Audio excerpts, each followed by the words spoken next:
buenos días. El día de hoy vamos a ver el tema de cromatografía de gases como parte de la asignatura de análisis instrumental. Como ustedes ya saben, la cromatografía consiste en un método de separación de diferentes analitos que componen a una muestra. Específicamente en la cromatografía de gases vamos a llevar a cabo esta separación cromatográfica por medio del uso de dos fases, nuestra fase estacionaria que viene siendo el recubrimiento de una columna y nuestra fase móvil que viene siendo pues un gas. De tal manera que lo que va a suceder durante toda esta separación cromatográfica es que nosotros vamos a introducir nuestra muestra compleja que está compuesta por diferentes analitos y estos analitos van a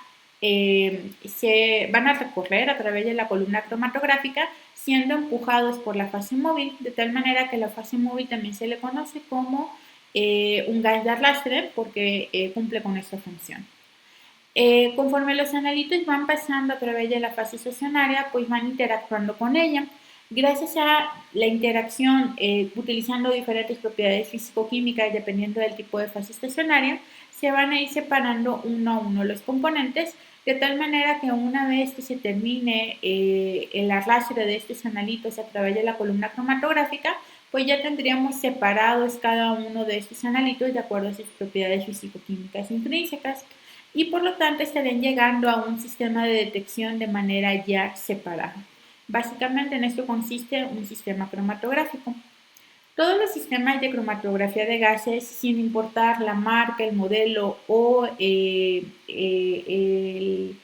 tipo de sistema en específico, van a ser compuestos por 5 módulos. El primer módulo es la fuente de gas, es decir, nuestra fase móvil, que aquí la vemos esquematizada como un tanque de gas. El segundo módulo es el sistema de inyección, que viene llamado, bueno, se le conoce como puerto de inyección, y se le conoce de esta manera porque utiliza una jeringa para poder introducir el volumen de muestra al sistema cromatográfico. Posteriormente tenemos nuestra columna cromatográfica, en donde tenemos nuestra fase estacionaria, que es esta que está representada aquí, y este se encuentra en un espacio conocido como horno por las altas temperaturas que se manejan en una cromatografía de gases. Posteriormente tenemos nuestro sistema de detección, que es el que nos va a determinar las propiedades físico-químicas características de los analitos que nos van a permitir identificar y cuantificarlo. Y finalmente tenemos un sistema para recolectar e interpretar los datos, que hoy en día pues es una computadora. Vamos a ver cada uno de estos módulos por separado. El primer módulo, como ya les comentaba, pues es el que nos permite introducir al sistema la fase móvil, que como es una cromatografía de gases, pues es bastante lógico pensar que esta fase móvil se encuentra en fase gaseosa. Nuestra fase móvil es introducida por un tanque estacionario y pueden haber diferentes tipos de gases. Los más utilizados son helio e hidrógeno, sin embargo, pues también existe la posibilidad de conectar un gas como el nitrógeno. Dependiendo del tipo de gas va a ser qué tan buena es la separación cromatográfica, ya que no todos dan el mismo resultado. Ahorita veremos algunos ejemplos de esto. También se puede escoger el gas dependiendo del detector. Hay algunos detectores como el de ionización de flama que utilizan helio y por lo tanto muchos laboratorios trabajan con helio para llevar a cabo la separación. Caso contrario, un detector de captura de electrones utiliza nitrógeno como gas detector y por lo tanto llevan a cabo la separación con nitrógeno. Sin embargo, esto no debe de ser forzosamente así, ya que se puede tener dos entradas independientes de gas, una para llevar a cabo la separación cromatográfica y otro como gas detector. Independientemente del tipo de gas que se seleccione, es importante que éste cumpla con ciertas características. Por ejemplo, el gas debe de ser anhidro, es decir, no debe de tener agua, debe de estar libre de oxígeno y debe de ser inerte, es decir, no debe de reaccionar con ninguno de los componentes de la fase estacionaria o los analitos que nosotros queremos separar. Debido a que no interactúa con nuestros analitos, es por ello que la fase móvil en este caso se considera solamente como acarreadora, es decir, solamente nos va a ayudar a desplazar nuestro analito a través de todo el sistema cromatográfico sin tener ningún tipo de interacción. Vamos a ver en nuestra siguiente clase que esto no sucede para la cromatografía de líquidos. Quedándonos aquí con el tema de los gases, es importante tener una buena selección del gas de acuerdo a las capacidades económicas que tiene cada laboratorio. Porque si nosotros comparamos, por ejemplo, la eficiencia de separación entre el gas hidrógeno y el nitrógeno, vamos a observar diferencias importantes. Como podemos observar en los gráficos, que son cromatogramas, que viene siendo el resultado que nos arroja una cromatografía, nosotros tenemos en el eje de las X el tiempo de la corrida cromatográfica y en el eje de las Y la respuesta del detector. Sea cual sea el detector que se haya utilizado, siempre vamos a ver este tipo de gráfico. El resultado de la cromatografía vienen siendo estos picos que se le conocen como picos cromatográficos, en donde pues si se llevó a cabo una buena separación cromatográfica, cada pico corresponde a un analito separado en la columna cromatográfica que llegó al detector. Es importante observar que nosotros queremos o buscamos que los picos cromatográficos sean angostos, delgados, altos y que se encuentren muy bien separados un compuesto del otro. Esto nos indica que se hizo una buena separación y nos garantiza que la cuantificación va a ser buena. La separación cromatográfica se habla en términos de resolución. Cuando dos picos están bien separados, se le considera que están bien resueltos. Si nos damos cuenta, este cromatograma de arriba, que fue obtenido utilizando hidrógeno como gas acarreador, muestra un alto contenido de picos bien resueltos. Sin embargo, podemos ver dos parejas de picos que no se resuelven por completo. Si se dan cuenta aquí, el pico DDD sube, baja y todavía no ha terminado, apenas si termina y empieza el siguiente pico. Acá pasan unos cuantos segundos más, sin embargo no se muestra una separación completa como en este caso. Estos picos pues tienen una baja resolución, sin embargo no representa un problema para cuantificación. Si nos vamos al cromatograma de abajo, en donde utilizaron nitrógeno como gas acarreador para separar los mismos componentes, podemos ver que hay un mayor número de picos no resueltos. Podemos ver 5 picos que no se resolvieron bien y que de hecho ni siquiera logran llegar a la parte de abajo del gráfico, no llegan a la línea base, sino que todavía no está terminando de salir uno cuando ya está saliendo otro. Esto ya representa un problema de cuantificación. Por otro lado, los picos que sí se encontraron bien resueltos podemos observar que son muchísimo más anchos que los picos obtenidos con hidrógeno. Estas son características muy típicas del uso del gas nitrógeno.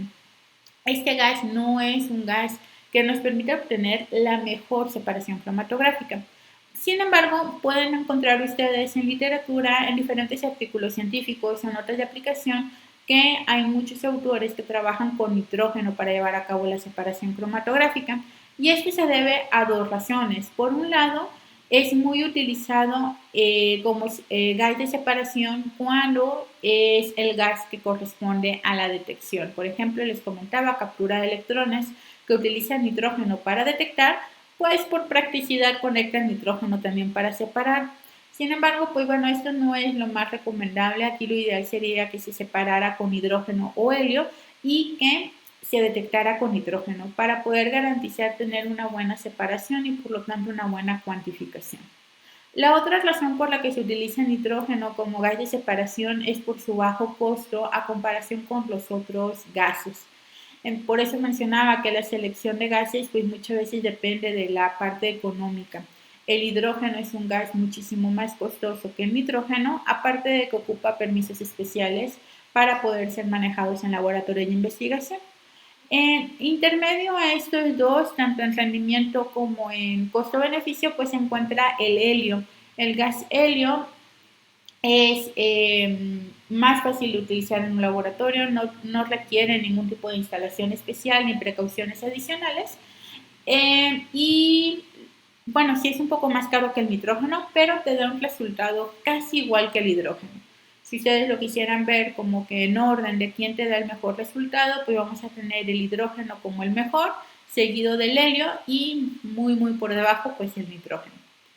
Independientemente del gas que se seleccione, debemos de recordar que debe de cumplir con estos requisitos.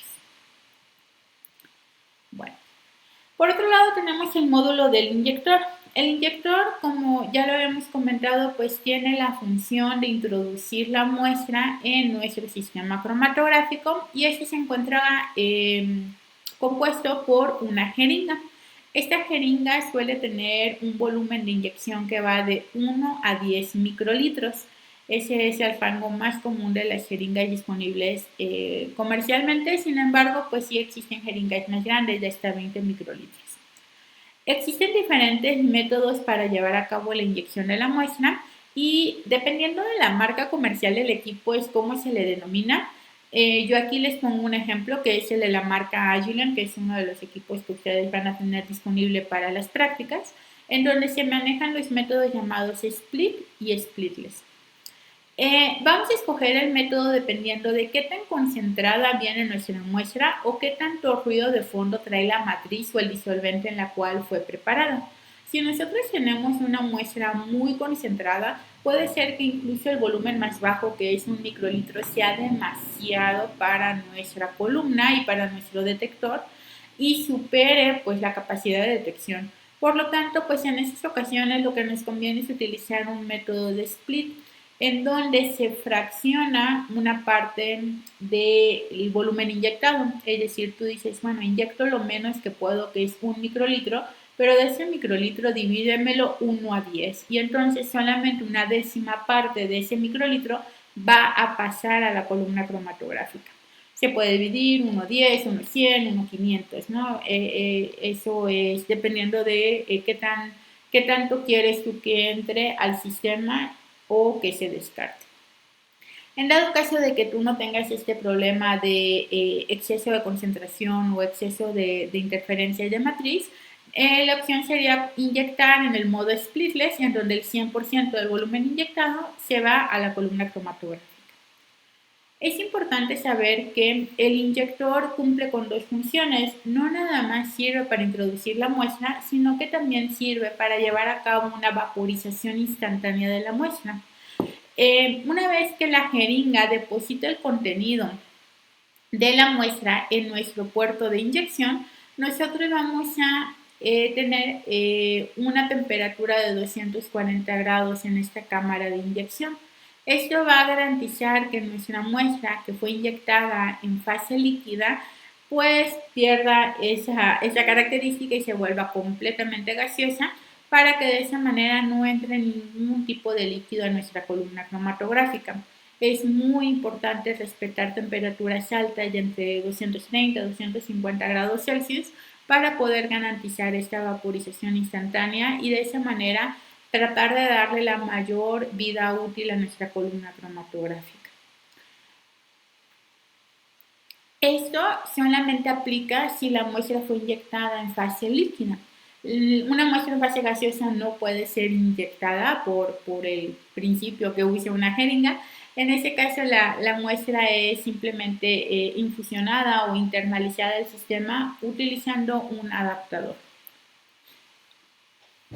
Por otro lado, tenemos el horno. Como ya habíamos comentado, pues en el horno nosotros vamos a encontrar lo que viene siendo nuestra columna cromatográfica.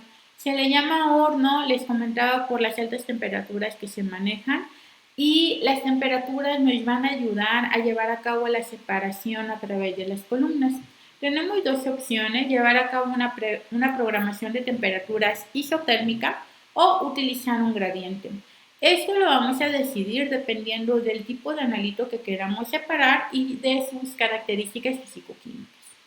Si nosotros tenemos analitos que tienen una temperatura similar de ebullición, que se tienen propiedades similares, entonces lo que nos sirve más bien es una programación isotérmica, en donde se mantiene a una temperatura constante a lo largo de toda la separación cromatográfica.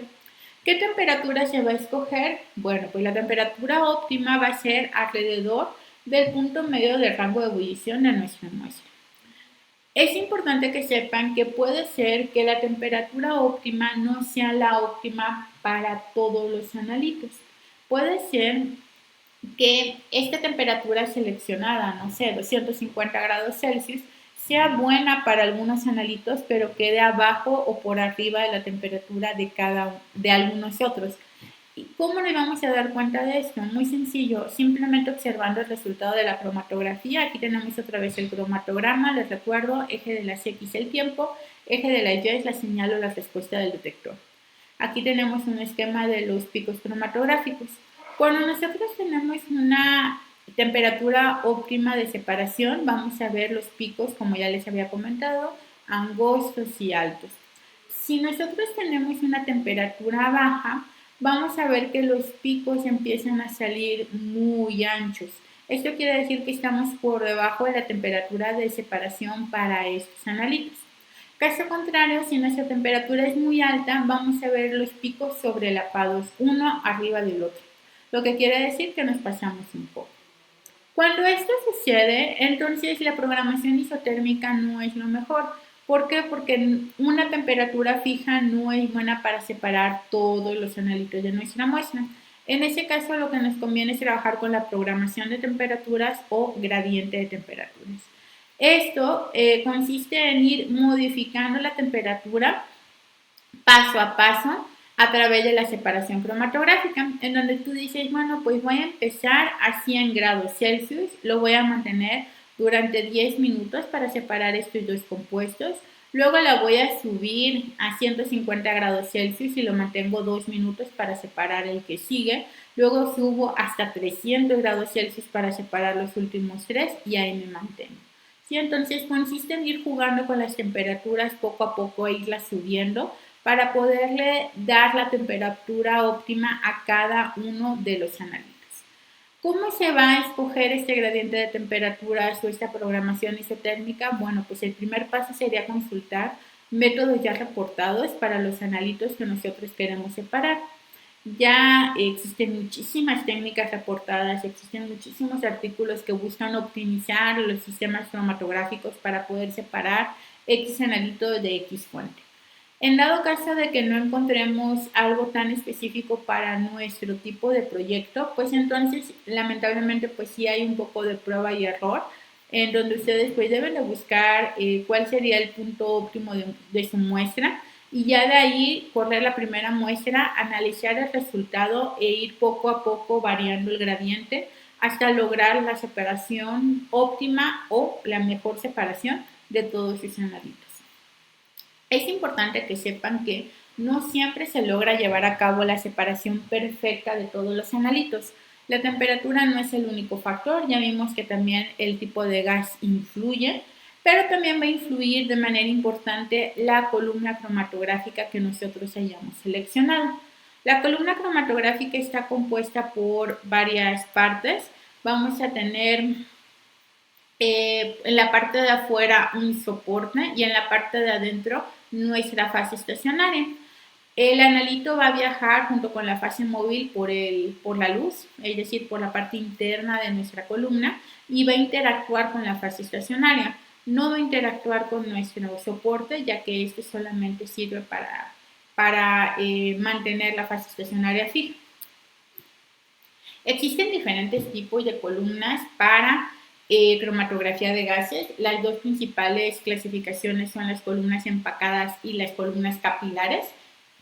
Sin embargo, pues si ya nosotros las vamos desglosando, existen muchas y vamos que cada año o 2 años salen más tipos de columnas nuevas en el mercado.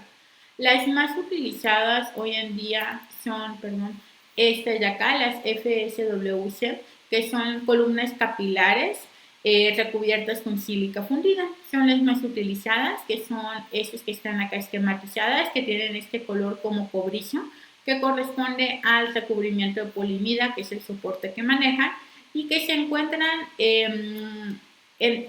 acomodadas de esta manera como un rollo de columna por su largo, porque son muy largas, por su alta longitud. Estas columnas van de 10 a 1000 metros. Lo más común son columnas no tan largas, o sea, lo que usualmente compramos son columnas de 30, 50, 100 metros, son las más vendidas. Y pues básicamente nosotros vamos a escoger la longitud dependiendo de qué tan compleja es nuestra muestra, qué tantos componentes para poder darles un espacio físico de separación. Con respecto a su diámetro interno, esas columnas tienen un diámetro que va de 0.1 a 0.3 milímetros, que es el diámetro de la luz por donde va a pasar nuestra muestra. Este dato es muy importante ya que el diámetro nos va a afectar directamente en la presión y el flujo, bueno, en la presión del sistema. ¿Sí? Nosotros vamos a fijar un flujo de fase móvil de nuestro gas, usualmente el flujo se maneja entre 0.5 y 2 mililitros por minuto, lo más común es 1 mililitro por minuto, pero pues dependiendo del diámetro va a ser la presión que alcance el sistema. Entonces es importante tener esto en cuenta. La longitud, como ya veíamos, pues nos va a afectar dependiendo del número de analitos a separar. Y por otro lado, pues tenemos el espesor de nuestra partícula. Mientras más pequeño sea el espesor, pues menos espacio tiene para interactuar y se pudiera hablar de una interacción un poquito más fija, analito fase estacionaria y por lo tanto pues uno esperaría picos más angostos. Finalmente, pues lo otro que tenemos que tener en cuenta a la hora de seleccionar una columna es el recubrimiento, que es en sí la fase estacionaria. ¿Qué fase estacionaria va a tener? Existen muchos tipos de fases estacionarias que son diseñadas para separar diferentes tipos de analito. Existen algunas fases estacionarias que son como de uso general, por ejemplo la de 5% polimetilsiloxano, que es una fase estacionaria que se puede utilizar para separar una gran diversidad de compuestos, pero existen algunas otras que se elaboran específicamente para separar ácidos grasos. Hay columnas con fase estacionaria diseñada para separar triglicéridos o para separar pesticidas, etcétera. Entonces, es importante que ustedes escojan la fase estacionaria que es específica o lo más específica para el tipo de analito que ustedes quieren separar. Ese sería nuestro paso 1. Paso 2 sería seleccionar las dimensiones, longitud, diámetro interno y espesor que más se adapte al tipo de separación que nosotros queremos lograr. Finalmente, pues vamos a tener nuestro sistema de detección. Recordando que el detector pues es la parte del equipo que nos va a permitir identificar y cuantificar nuestros analitos, ya que van a detectar justamente pues una propiedad físico-química propia de un analito y nos las van a convertir en una señal que nosotros vamos a ver como un cromatograma. Existen diferentes tipos de detector. Tenemos, por ejemplo, los detectores universales que son muy utilizados hoy en día en investigación, que vienen siendo los espectrómetros de masas, en donde podemos identificar una gran cantidad de analitos y con una muy buena sensibilidad. Existen otros muy utilizados en cromatografía de gases. Básicamente los 3 detectores más utilizados en cromatografía de gases son espectrometría de masas, ionización de flama, que se utiliza para el análisis de hidrocarburos, principalmente componentes lipídicos como ácido graso, triglicéridos, carotenos, fitoesteroles, y captura de electrones. Este se utiliza para la identificación de hidrocarburos halogenados. Su principal uso es para el estudio de pesticidas, insecticidas, fungicidas, todo este tipo de componentes que tienen halógeno y tienen muy buena sensibilidad. Vamos a ver primero cómo funciona el detector de ionización de flama. Este detector, ya les había comentado, se utiliza para componentes hidrocarbonados como los lípidos y es un detector bastante pequeño, mide más o menos unos 5 centímetros, que es este esquema que tenemos del lado derecho. Este detector, como su nombre lo indica, pues va a llevar a cabo un proceso de ionización térmica porque utiliza una flama compuesta por hidrógeno aire. Entonces, es importante que nos ubiquemos del lado derecho donde se encuentra el esquema para ir explicando cómo funciona. Este detector se encuentra en la parte de arriba de nuestro cromatógrafo y va a estar conectado a la salida de la columna. La fase móvil y nuestros analitos ya separados de la columna se le conoce como el huyente de la columna y estos van a entrar por la parte de abajo. Entonces, por aquí entra nuestro eluyente de la columna, se va a mezclar primero con hidrógeno y posteriormente con aire. Ya de esta manera tenemos el carburante y el comburente para que nosotros podamos generar la flama en nuestro jet. Acá nosotros tenemos el sitio de ignición donde con una chispa se va a poder formar una flama. En esta flama se va a llevar a cabo la ionización de nuestros analitos. Una vez que estos analitos se ionicen, pues van a ser atraídos por un electrodo colector. El electrodo colector es esta cajita verde que tenemos en la parte de arriba, que va a tener una polarización negativa. Por lo tanto, pues vamos a crear aquí un campo eléctrico para poder jalar o atraer pues todos estos iones formados durante durante la emisión de la flama, y este colector nos los va a detectar. Conforme va detectando los electrones, pues vamos a tener un cambio en la corriente en el orden de picoamperes de 10 a la menos 12 amperes. Esta corriente va a ser convertida en voltaje, se filtra y se amplifica y nos va a dar como resultado nuestro pico cromatográfico. Recordando, pues este es un método cuantitativo, por lo tanto, pues es lógico esperar que mientras menos electrones se formen, pues va a ser más pequeña la señal del pico cromatográfico, y mientras más electrones se hayan formado, va a ser más grande la señal. ¿Cómo vamos a cuantificar? Utilizando una curva de calibrado, como ya hemos visto en clases anteriores, en donde ustedes van a inyectar al sistema diferentes concentraciones del analito de interés y van a poder conformar toda su curva de calibrado, y posteriormente, utilizando el modelo matemático correspondiente, podrán conocer la concentración de su muestra. Ahora bien, es importante destacar que este detector no sirve para identificar. ¿Por qué? Porque solamente detecta un cambio de corriente, pero mientras ocurre esa detección, nunca el equipo te dice, mira, estoy detectando un cambio de 1 por 10 a la menos 12 amperes que corresponde a el ácido graso tal. No, ¿verdad? Solamente te dice, y tuvo un cambio de corriente, tan. Por lo tanto, no te permite identificar más, sino que solamente cuantificar. ¿Esto qué quiere decir? Tienes que tener forzosamente el estándar, que es el analito purificado, para poder saber a quién le corresponde cada pico. Si tú no tienes el estándar del analito que te interesa cuantificar, no lo vas a poder detectar. Es una limitación muy grande del detector de ionización de flama y también del detector de captura de electrones. Existen muy pocos sistemas que te permiten identificar sin el uso de estándares. Uno de ellos es el espectrómetro de masas, pero bueno, ese detector no es tema de esta clase. Vamos a verlo como una unidad independiente una vez que terminemos el tema de cromatografía. Continuamos con el detector de captura de electrones. Como les mencionaba, es utilizado para poder cuantificar hidrocarburos halogenados, como los que encontramos en los pesticidas. En este caso, pues bueno, tenemos el esquema del lado derecho. También es un detector muy pequeño que se encuentra en la parte de arriba de nuestra columna cromatográfica. Por lo tanto, el eluyente de la columna pues entra por la parte de abajo.